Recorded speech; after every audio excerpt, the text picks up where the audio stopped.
Hello everyone, welcome to the CTV News on Calabash TV. I am Lisa Joseph.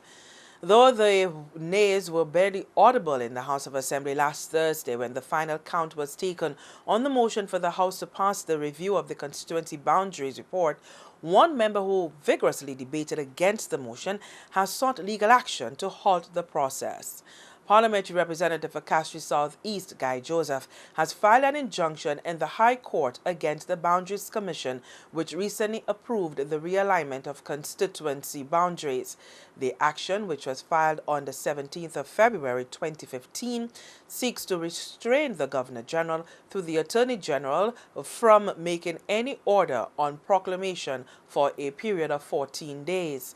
In addition to the Boundaries Commission being named the first defendant in the action, the Prime Minister and the Attorney General are named as second and third defendants respectively. The matter will be heard on the 27th of February 2015 at 9 a.m. before Justice Francis Bell in the High Court.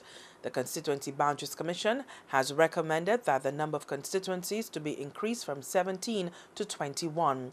The Commission recommends that Grosley is to be divided into 3 constituencies and a new constituency be created by joining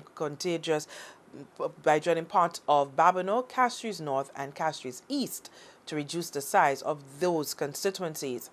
It also recommended that a new constituency be created from Castries South East and Castries South to reduce on the size of the Castries South East constituency. And the Castries South East MP has scheduled a press conference for Thursday morning to discuss the matter.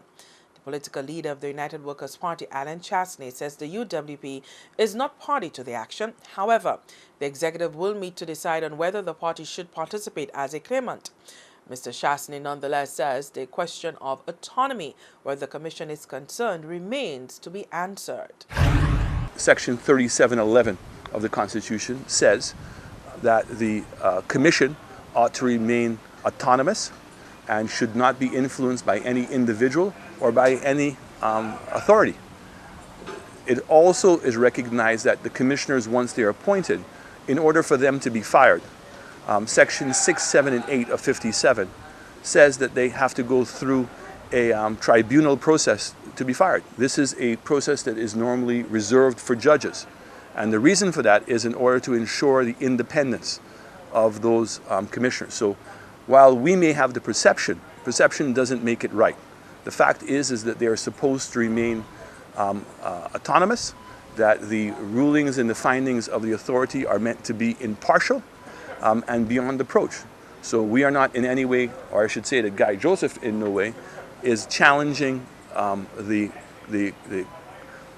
complement of people who are there. He is challenging the process and whether in fact that commission came out with an impartial decision. So this is what is at stake. And meantime, the UWP leader has responded to the criticism leveled at him by the Castries North constituency group.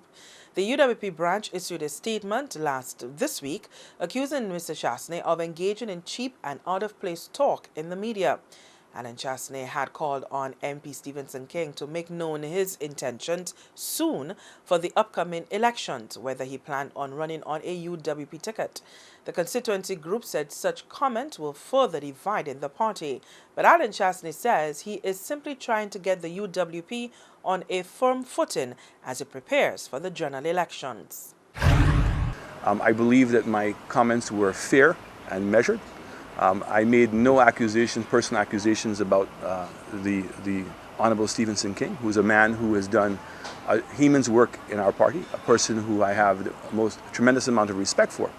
But simply to say that, again, in Westminster-type politics, that generally people are measured by their action and not just by their words. So it's difficult to understand how a person can continue to say that he is a member of the party, but his actions speak very differently. So the fact that Mr. King chose not to be part of the march, the fact that Mr. King chose not to participate in any of the public meetings leading up to the march, the fact that Mr. King voted not in the same direction as the party, or certainly didn't debate in the same direction as the party when it came to Parliament, certainly brings questions not only in my mind, but in many other people's minds.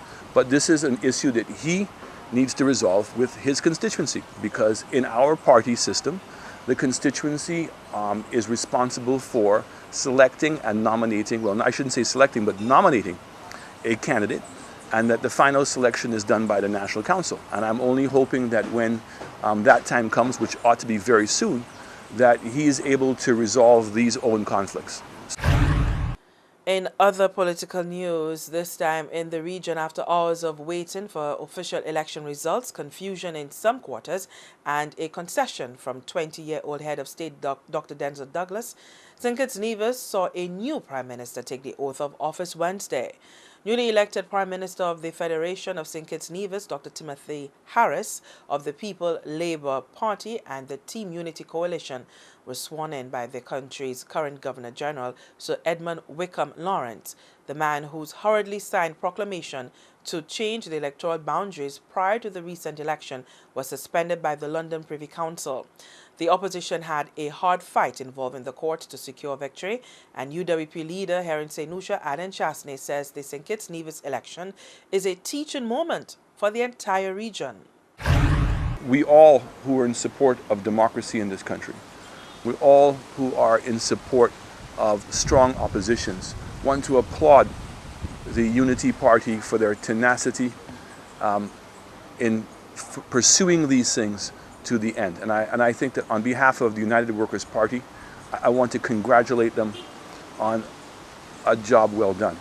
I think it also a great testament to the citizens of this country, that the people and the citizens of St. Kitts showed that we all can continue to have faith in the voters. That despite the amount of money that was spent and the hundreds of people who are now left stranded in St. Kitts who were apparently paid to fly home to vote, who missed the vote and have now no funds to return home. And that this is a recurrent pattern that we're seeing in the Caribbean. We saw it raise its ugly head in the Dominica elections. That despite all those odds, that the people of St. Kitts and Nevis came out and voted resoundingly in the favor of democracy and doing the right thing. Because clearly the economy of St. Kitts and Nevis had been doing well. So maybe on the merit of their performance economically, there was no reason to change the government.